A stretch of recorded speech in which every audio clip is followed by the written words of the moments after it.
Hey, what's up, You Hope Shot? bet. Welcome back to Sunday night. Yep, Caesar, you're not muted. Welcome back to Sunday night. Tonight we're gonna do men's night. The problem is, men were at a concert called was that Rockville they're at?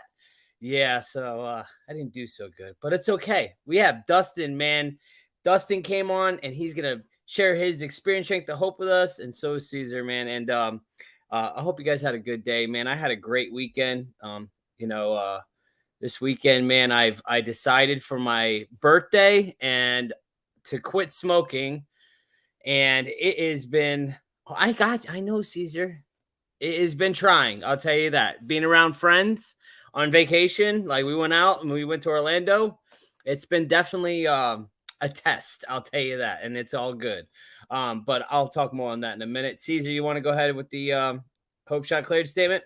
Of course, because I'm a stickler for protocol. Yeah, I don't do that trip, man. The Hope Shot Clarity Statement. We here at the Hope Shot are a group of people in recovery spreading inspiration.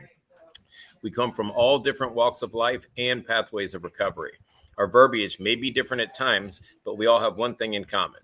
Recovery is a lifestyle. We support all pathways of recovery. It doesn't matter how you get from A to Z, just get there. And thank you for being a part of our Hope Shot family. Thank you, Caesar, for your protocols. And good job, Justin, on putting the vape down.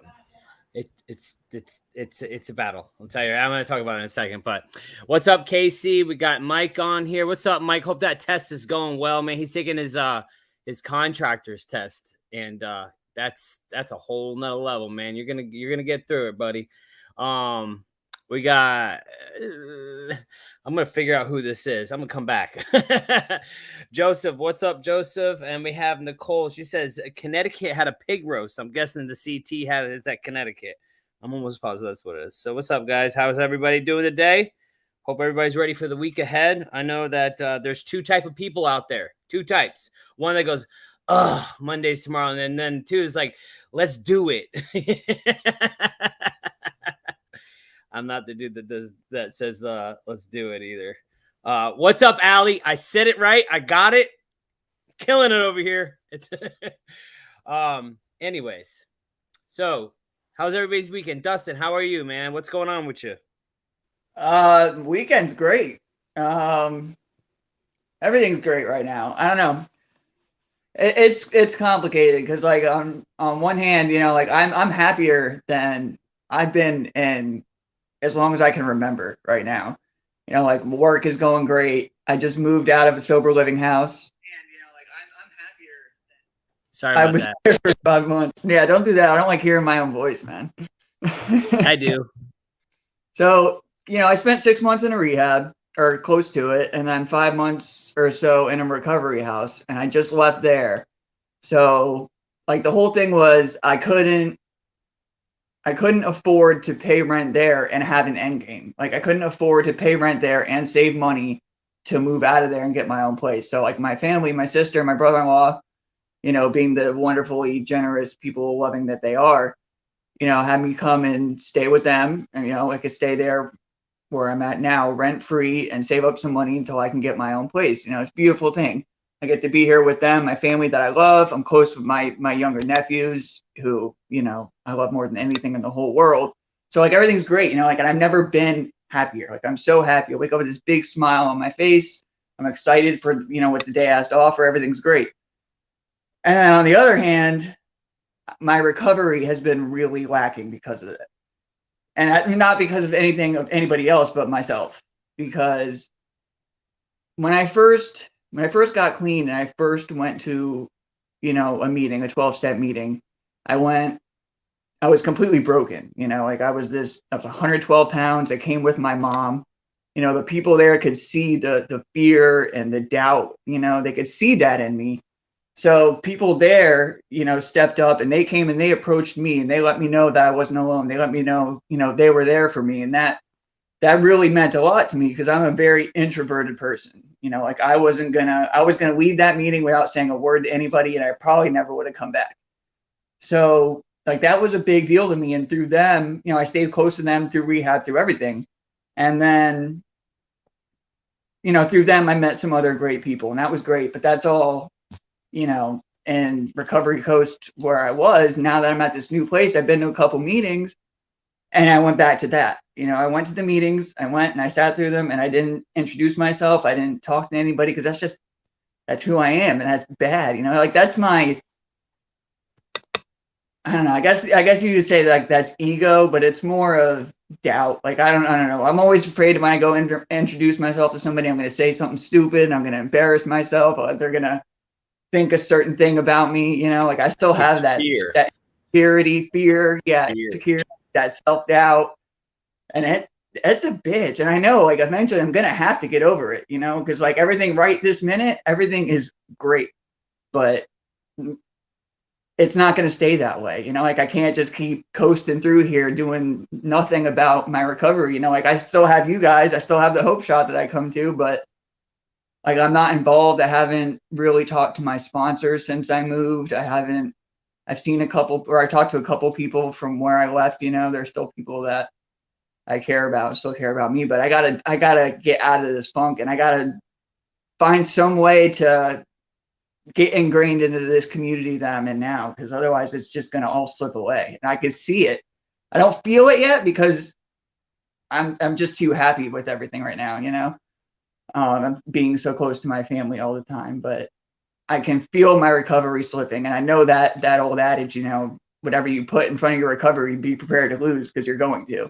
So that's kind of where I'm at. I'm kind of scared, like I'm so happy, and then I'm scared that I'm happy. It's a weird place to be in, for sure. Like you, yeah, I'm glad that you're willing to share that. So you're brave enough to share that everything's not okay.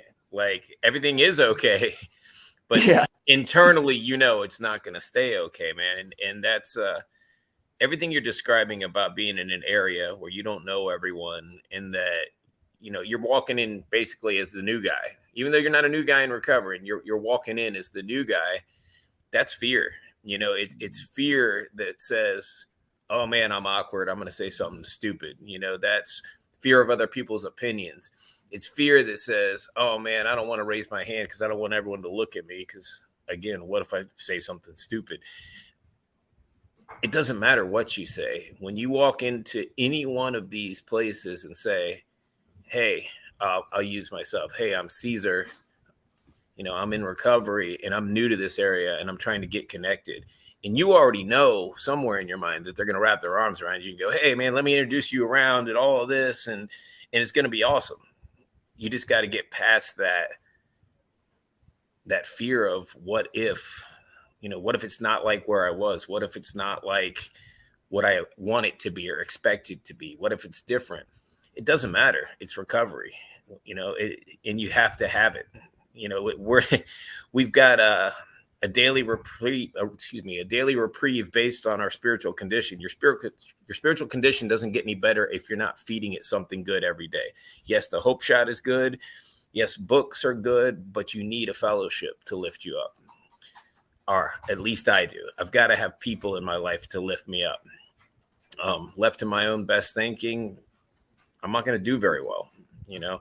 So I'm glad you're grateful for where you're at and the situation that you're in. But at the same time, be grateful for your recovery and get plugged in no matter how uncomfortable it is, man. It doesn't matter. It can't be as bad as when you walked in 112 pounds.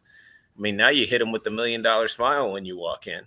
$1 million smile right there, boy. That's it, man. Like, listen, we throw around authentically awkward here all the time because that's what we are. We are awkward people, man. I don't just show up and be confident and think I'm going to say the right thing. I pretty much know that I'm a weirdo. You know, I walk, I wear it. It's okay. You know, that's who I am today, but that only comes through a lot of work and practice to be comfortable in my own skin. But never shy away from a growth opportunity, and you have a growth opportunity to build another fellowship. You know, you'll have a family where you came from, you'll have a family where you are, and who knows where you'll go. You'll get a place somewhere else and you'll build a family there, and your network will just be huge. You know, that's what we do. We plant roots of this thing and we spread seeds wherever we go. So I think it'll be awesome. And I'm going to start checking in with you and make sure you're doing something. I appreciate that. That's sometimes what I need is just a good swift kick in the ass. Hey, we all do, bro. We all do. And when I was first, decided to do this, and it was happening, like that was what I was most excited about. Like, was that I would be in a new area and I'd have a whole new list of meetings with a whole new group of people. I'd still have my old friends in that community, and I'd just be, it'd be doubling in size. And then as soon as it actually came time to do that, I shied away and shut down. And you're right. I mean, it's fear and it's insecurity. I mean, those are still things that I struggle with. Oh, dude, I still struggle with it. It's the core of me. That's my core, is fear and insecurity. Do you see my name says, bro? That's true as hell. Just insecure. Like, I'm literally insecure about everything I do. Like, I'm always not confident about anything I do. Like, I always got to get like people's approval and stuff sometimes because I don't feel like it's good enough for me to approve of it. Like, and I'll put fear above everything, dude. Okay, so I made this plan, and I'm going to talk about this real quick. I made this plan to go into this thing to stop smoking because I told myself my 40th birthday, I'm going to stop smoking, right? My birthday was Thursday, right? This past Thursday, another freaking decade of fun. It's cool, though. I'm going to remember this whole era of a decade. I lost my freaking 20s, half of my 30s to using. Like, I don't remember none of it. But anyways, the smoking thing, I was like, all right, man, by the time I hit 40, I'm going to stop smoking. I'm going to do this. And then I'm like, why am I waiting? So, and I always like jinx myself. Like, I get so much anxiety going into this thing. Like, I make this plan. I do what, I'm like, I want to. And then I'll as soon as it comes time to start doing this plan that I have in place, boom, anxiety sets in. Boom, fear. Like, and I'm already jinxing myself. Like, literally, I'm already causing the shit to make it so this plan doesn't go to fruition. And like, I'm making a bigger ordeal out of it than what it is. So this past Thursday, I've been vaping since the end of December, right? I haven't touched a cigarette. So this past Thursday, I'm like, all right, Wednesday, I'm fucking done. I'm not touching the vape anymore. And I'm like, I don't know if I could do this. Like Wednesday, I'm like, I don't know if I could do this. I'm freaking out, like literally freaking out, already trying to self-sabotage going into this thing. And dude, I've been 4 days already without it. And like, I'm literally shocking myself, literally by this growth that I'm having. Like, it's a confidence builder, man. It lets me know, like, this was my crutch. Like, the one thing that I held on to, man, I was like, I've quit everything else, bro. Like, this is all I got left. You know what I mean? What else am I going to use to freaking, yeah, I know, Caesar, you're going to get there. But what else am I going to use to like relieve the stress? You know what I mean? Like, what else? And I didn't think it was going to be possible for me, but here I am, day 4, and I'm super proud of myself. But going into it, man, I was already fucking myself up trying to do it, putting all that fear in front of it, causing myself to have anxiety. Like, even going through this into doing the lives, I still get anxiety before going on, bro. Like, really, really hardcore. I've done this 2 times a week for the past year and change. And and I still have anxiety going into this every single time. Hopefully I sound good. Oh God, or another thing is, man, when I'm at meetings and stuff, I want to say stuff, but I'm like, I'll wait till the end, until like the very end. And like, then like it will, there's no more time after that. And like, because I'm overthinking everything. I'm overthinking it. I want to sound Gucci. Oh, what happens if I say something stupid? You know what I mean? Like, I do it all the time to myself, but it's something it's a work in progress, man. And the more we get through this, the more situations that come up where fear doesn't control our lives, the better we are at navigating this shit, man. Every situation is going to be different, but it's always fear that holds me back from everything I do. And that's something that every time I go through that fear, it gets better, it gets better, it gets better, and growth happens. I used to be just fear driven, just totally shaken with fear. Like, that was just me. I was skittish almost of the world. You know what I mean? And as soon as I started doing recovery, it started to diminish. But it took a lot of practice and a lot. I'm 4 years into this thing, and I'm still a little scared kid. You know what I mean? But yeah. So I'm gonna say what's up with some people real quick. We got Nick on here. Says, I love your page. Happy it popped up on my feed. Nick, I'm glad it popped up on your feed too. Thanks for being here. Let's see who else we got. Holy crap, it just moved like crazy. We got David Dean, man. That's my buddy, dude. Like, I grew up with that dude. We used to run together. Like, and now he's in recovery, which is super cool. Let's see. We got Pam. Hello, Pam. How are you? Let's see. I'm gonna see who this is real quick because I gotta see it. I think it might be.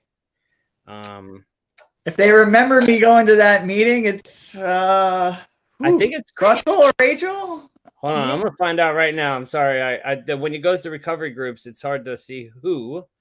I was gonna ask you why they started popping up like that. Like my comments were the other day, and I didn't know why. Okay, so it's Frankie. Oh, Frankie. Frank. Yeah. Yeah. So when it comes to the groups, because it's private, they have to like authorize us. There's like a button at the top of the live that says before the live, click it, and you can like authorize it to do it just because it's a private group and Facebook has to give it authorization, whatever. But yeah, so we got Mark says, hey, my guy Dustin, love you, bro. Love you, Mark. We got this is Mona. What's up, Mona? Let's see what we got. We got Nicole, Worldwide Fellowship. Yes. We got Mike, corporate sales trainer, taught a room full of 500 tradesmen how to talk in front of new people. What helped me was everyone in the room wants to see you succeed. Like-minded people will see themselves in you, and even if you mess up, nobody will remember it. We will. What'd you say? I said that's some good advice. Yeah, I'll remember my screw ups, but yeah, nobody else will. Thank you, Mona, so much. Let's see. Me too. I've only been vaping since the end of December. All right, let's do this together. Me and you, Nikki. Like, stop the vape. Let's go. Let's get this thing going. Yeah, I just did. I'm just tired of smoking cigarettes, man. And it's just, and the vape was like doing Suboxone to me. You know what I mean? Like, like it was like, just cut it out. You know what I mean? So you got Aaron says, Justin, you're killing it while doing live. Love the shirts and one of my favorite shirts for the weekend. Thank you, Aaron. All right. So Caesar, man, what's going on with you, man? How was your weekend? What's up? What's up? My weekend was good. So, I mean, I can relate to what you guys are saying. So I go to this gym and they put on this huge like cross style fitness competition once a year. And I've been there a little over a year and I had signed up for it and I trained my ass off. And a couple days before it, I was thinking of every excuse in the world of why I shouldn't compete in it. I'm too old now. I shouldn't be doing stuff like that. You name it.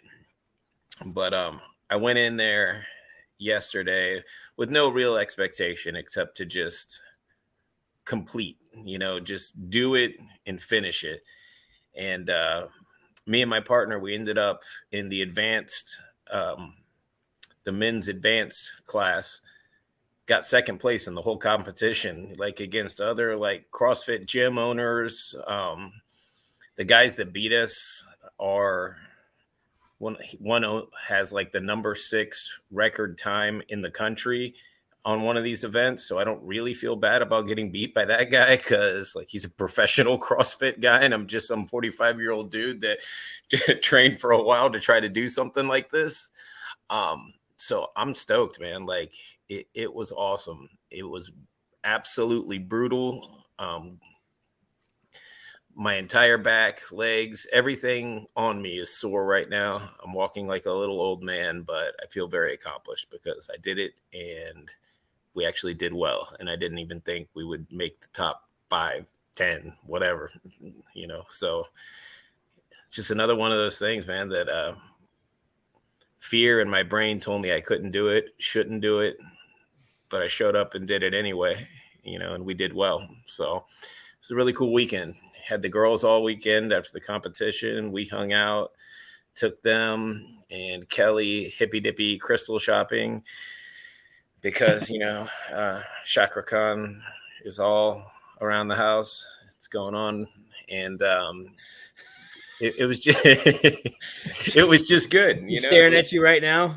No, she's not in here. Okay. But she likes the nickname that we gave her. So, Chakra Khan is cool. But yeah, so we went to like this crystal shop and Kelly bought the girls crystals and they all got some kind of meeting. And, it's just another outlet to tap into some kind of spirituality. At least the kids are interested in, they're reading books on them. They're reading books that base it back to some kind of source, some kind of power. And that's a higher power.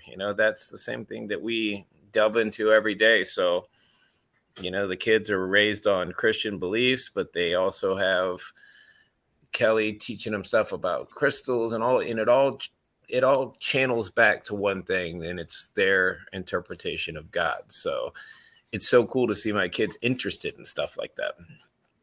You could not have got me to sit down on a Saturday ever when I was a kid to read books about crystals and God.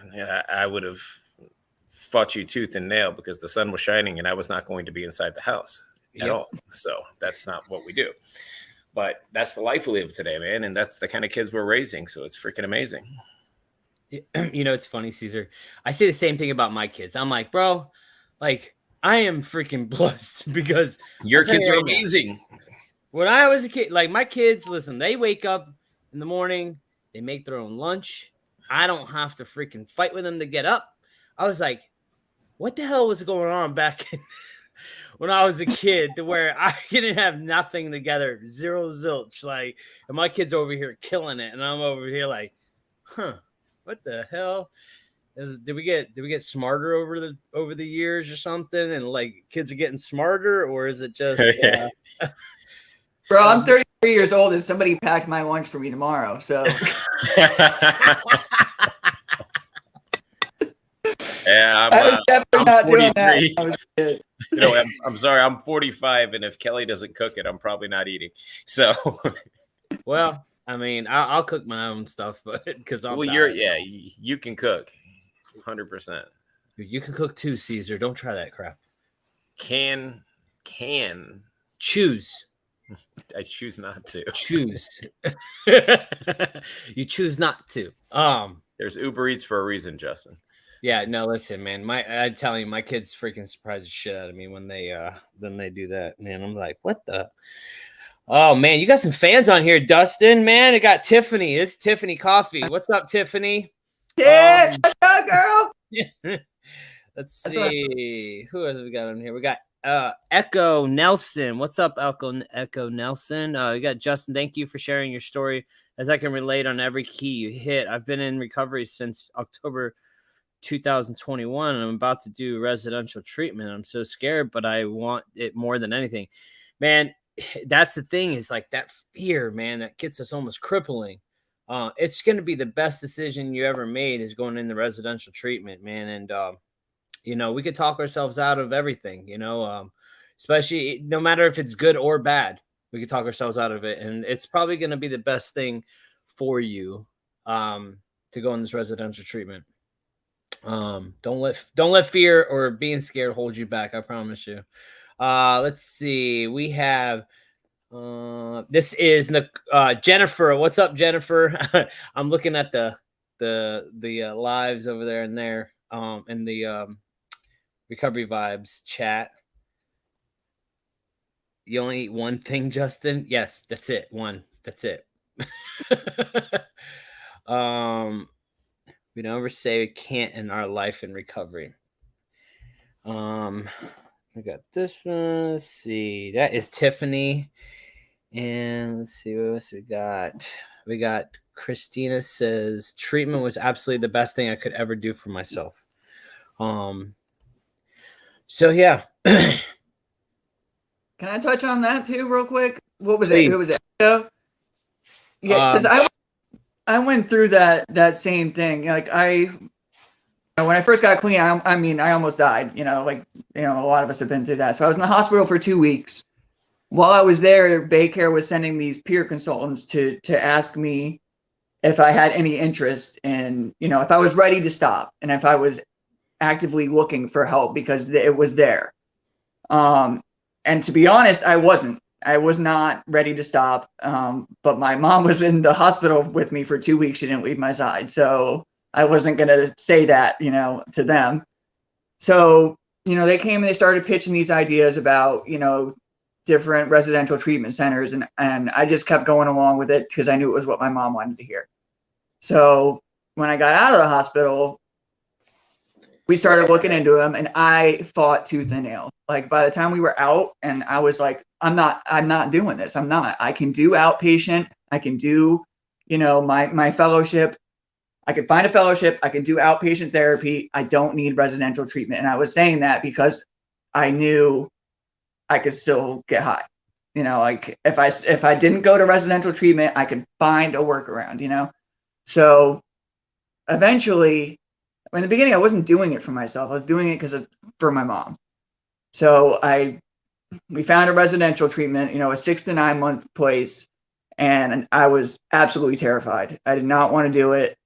It was, again, like I spoke about earlier, very introverted. I'm going to be in this facility during COVID, locked down with, 25 people that I don't know. For all I know, I'm not going to like them. They're not going to like me. I'm going to be trapped there for 6 months.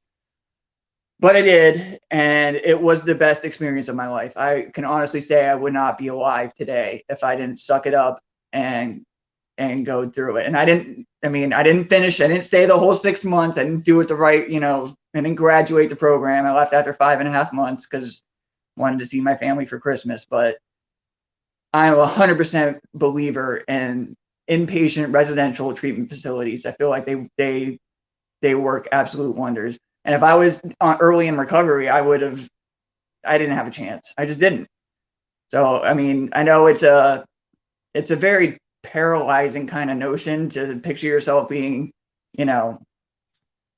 kind of confined in a residential treatment where you're kind of being told what to do all the time. And it's worth it. It's worth every minute of it. That's just what I got. Dude, you got it spot on, man. Like, I've been to 5 of them, so I got a lot of experience with it, but my perspective has changed. I was in for 6 months the last time, the time that stuck, that I stayed, in recovery, stayed sober afterwards. But I look back now and I'm like, I don't think I could have done it without it. Like 6 months where I didn't have to worry about kids, bills, anything, no outside influences, no life issues, just to focus on my recovery. Like I can't even imagine being 15, 20 days into it, plus working, plus taking care of kids. I probably would have snapped and freaking gone back and used. That's just me. My hat's off. I'm astounded by people that can say, that they walked into the rooms or they found recovery without being locked up, without being court ordered somewhere. Like they're heroes to me, because my own wife walked into a recovery house and started working a program and never went into treatment or did anything. And it stuck.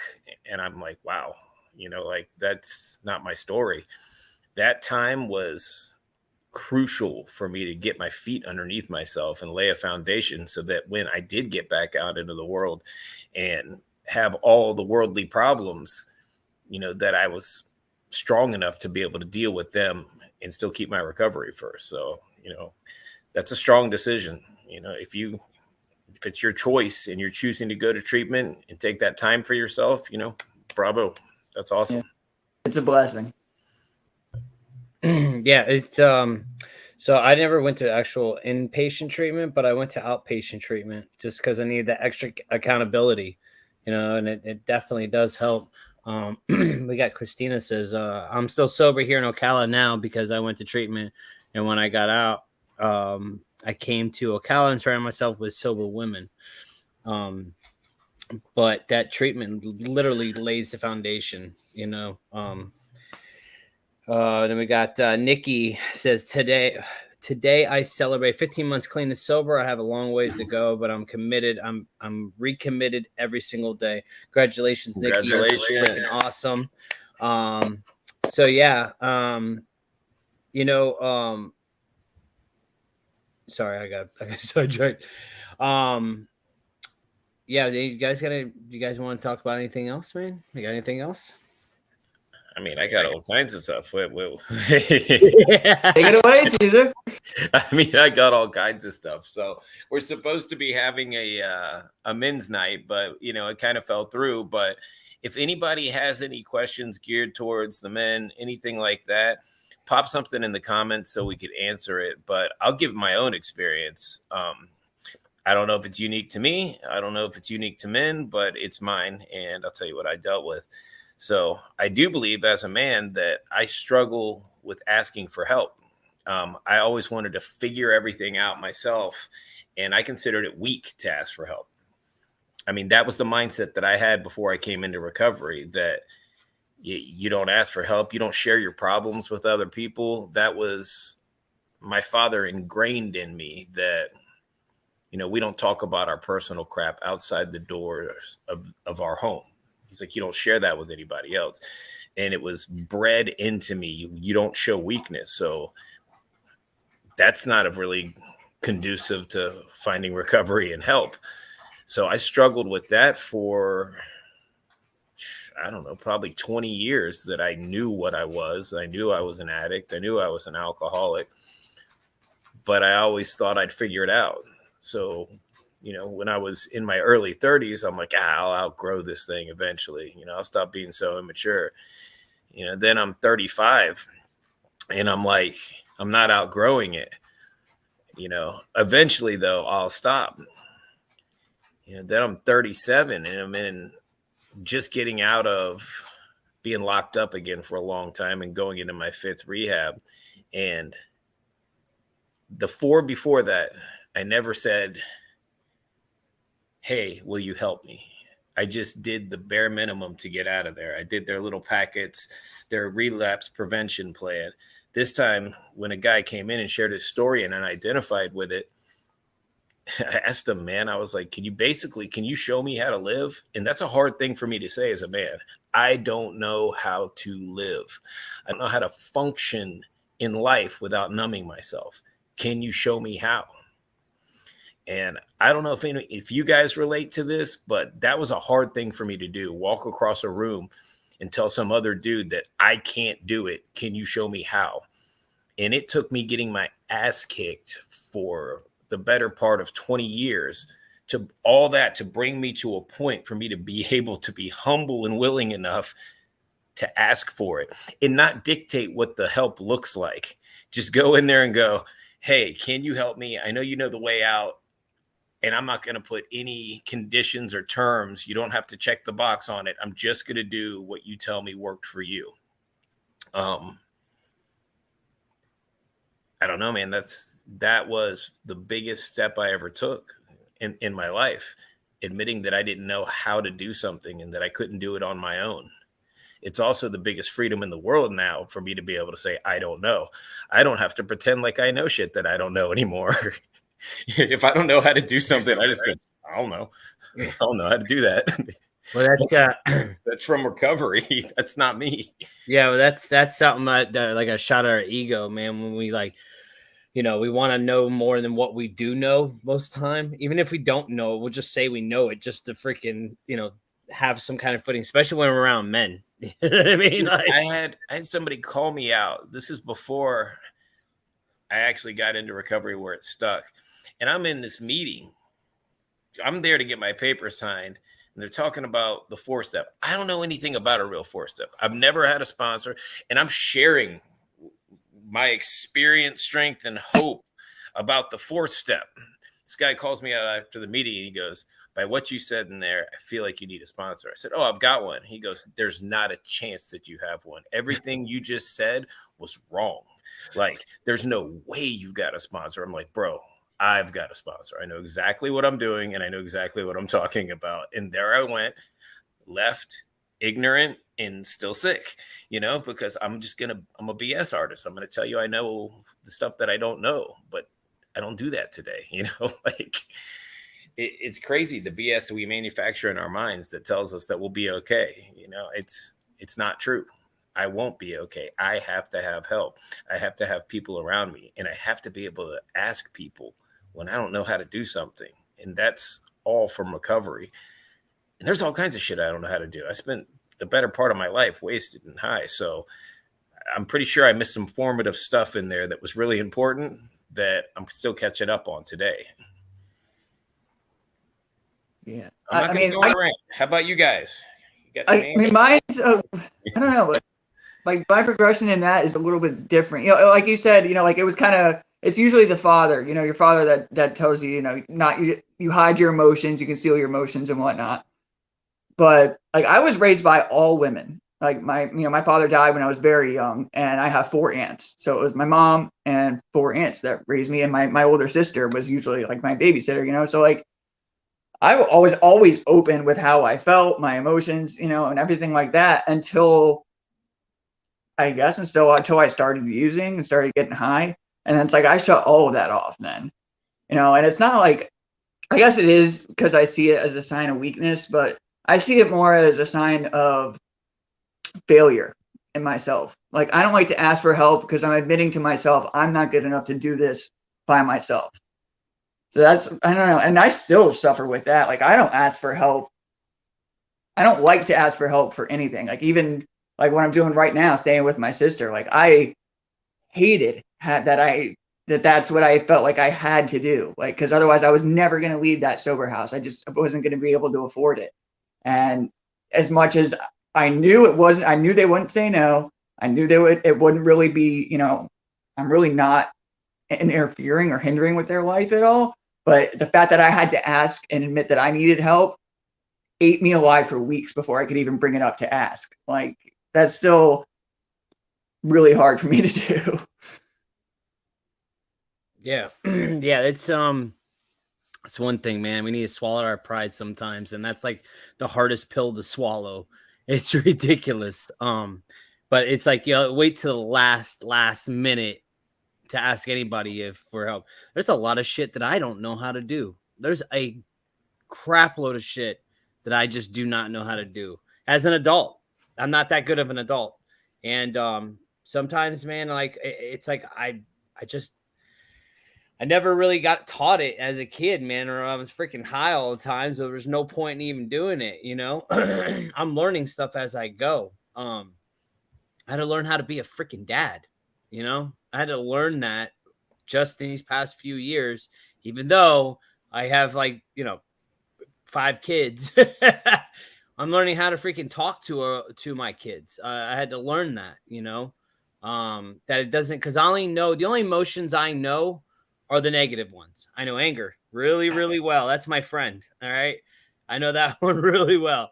And like, that's what I'll do. I jump to anger so quick. It's ridiculous. Like I always say that I have no emotions, but that's the only emotion that I know because that's all I've seen, so it's like, I had to learn how to even talk to them, man, or be a parent or anything like that. There's so many things that I'm learning how to do throughout this whole recovery process. And it's cool learning it. It's cool. Like self-discovery. It's really awesome, man. And that's the only way it was possible through this recovery process. But, I'm learning a lot about myself, like literally a lot. And sometimes, man, I get it from a lot of other people. It's like from Caesar. I learn stuff from Caesar all the time, or Nate. I'll learn a lot of stuff. You know what I mean? Like people that are around me, my friends, man. And then I start seeing and recognizing things in myself just from hanging out with them and or them putting me in my place sometimes. You know what I mean? Because I could be a douche really quick, Oh, we all can, bro. We all can. Not me, never a douche. Oh, nah, never.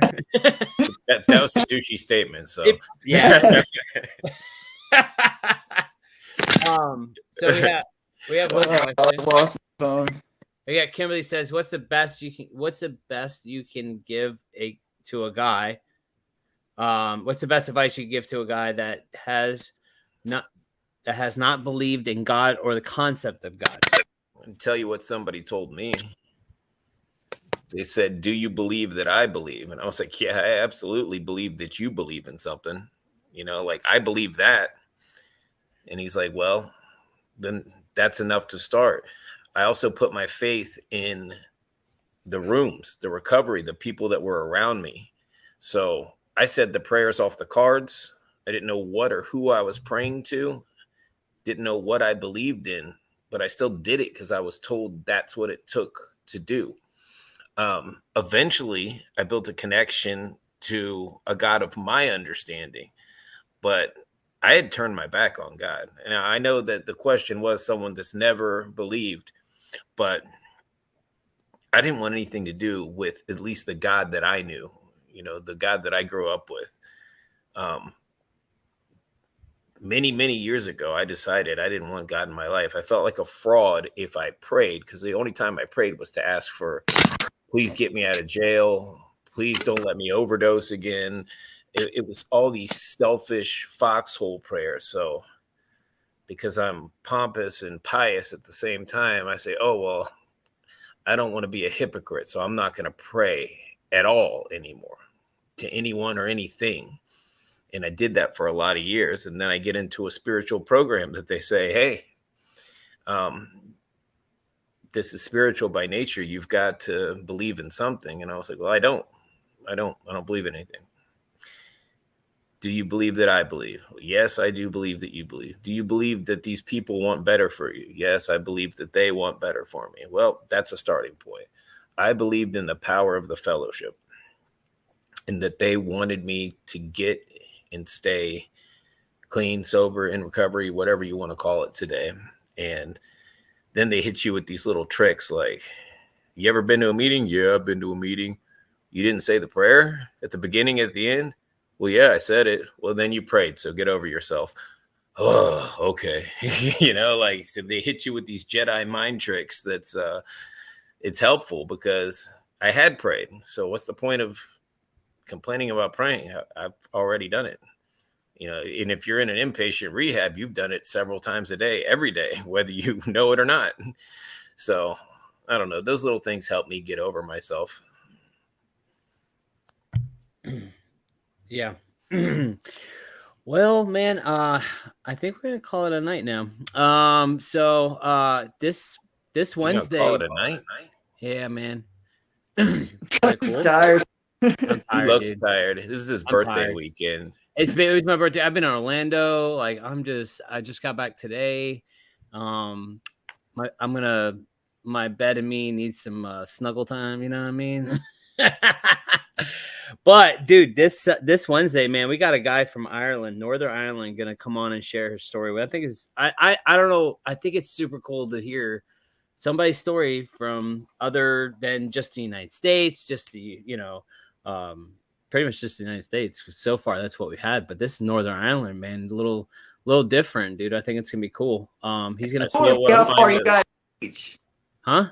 I think that's awesome to see how far you guys are reaching around the whole freaking world. That's awesome. Yeah. We had some guys from Zimbabwe at some point. I haven't seen them post again, but they had the most epic posts. And I'll go back and see if I can find them because I want that group to come on here. That would be the coolest thing ever. It was in the group, man. The Recovery Vibes group. It was in Recovery Vibes, but it was a while back. It was a while ago, and he was posting. But yeah, we reach Africa, Australia, UK. I mean, it's worldwide right now. Especially right now, it's going buck wild. But yeah, and I apologize, guys. I'm a little off tonight. I am tired and I'm just not into it, and I apologize. But thank you, Dustin, for coming on. Thanks for having me. We're gonna have you on another night. Dustin. We're gonna get our stuff together. I love these last minute calls. Those are my favorite. You know, I wasn't really thinking, you know, we were going on a vacation and Johnny and Nate, they were going on, they're in Brockville, and Caesar's got a hurt back, and I'm good though. I'm good. I'm here. Just showing up, playing through the pain. I love it. Yeah. But you know, it was a good birthday, man, and I'm getting through this no vaping deal, which is you know, it's a struggle, man. I'm not gonna lie, but it's just doing everything without it. You know what I mean? Like doing everything without it, but and I it's all spent good. 6 months without it in a treatment center, and I lasted like 6 hours after I got out before I picked one up. So I know the struggle, man. I'm proud of you. That's awesome. Thanks, man. Yeah, it's one of the, this probably the biggest thing I think I've ever done in recovery. Nah, probably not, but it's one of them. Dude, I saw the amount of cigarette butts that you used to be inside your truck. So you've already done a pretty big thing just by switching to the vape. Yeah, but That one time when I got into the box truck, I was like, oh my God. Yeah, oh my God. I'm a How smoker, much do you man. smoke, bro? I was a 2-pack a day smoker, bro, and I'm just that dude. Like I'm like, yeah. Oh, and then I'm freaking out. Like I'll get like double packs when I'm there because I'm like, I got to make sure I don't run out. You know what I mean? And then I'll Just like bring drugs. Just like drugs. We got to make sure we don't run out. Yeah, make sure I'm nowhere Everything. near running out. Yeah, there's no running out in my life, and so If I break out on the side batteries of the road, I'm still not running out. by 2 of everything, you know. But yeah, so but hey, thank you guys for coming on. I love you guys, and then join us this Wednesday, 8 p.m. We're gonna have our Addiction to Success, and we're gonna have the dude from Ireland, Northern Ireland, and he's gonna come on and share his story. So it's gonna be freaking awesome. I'm super excited. So I'll see y'all again. Enjoy your week. Enjoy your Monday. Love you guys. Love See you, ya. buddy. Goodbye, everybody. Bye, guys.